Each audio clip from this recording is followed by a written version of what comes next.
الله تبارك الله. الآن بنفك الوصلة والبوم كاملة حق الشنتوي، نزلها.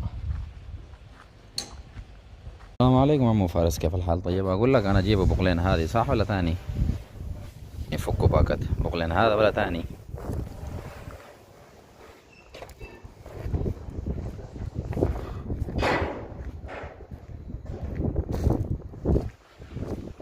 هذا فيه درج فيه لكن بوابة ما فيه.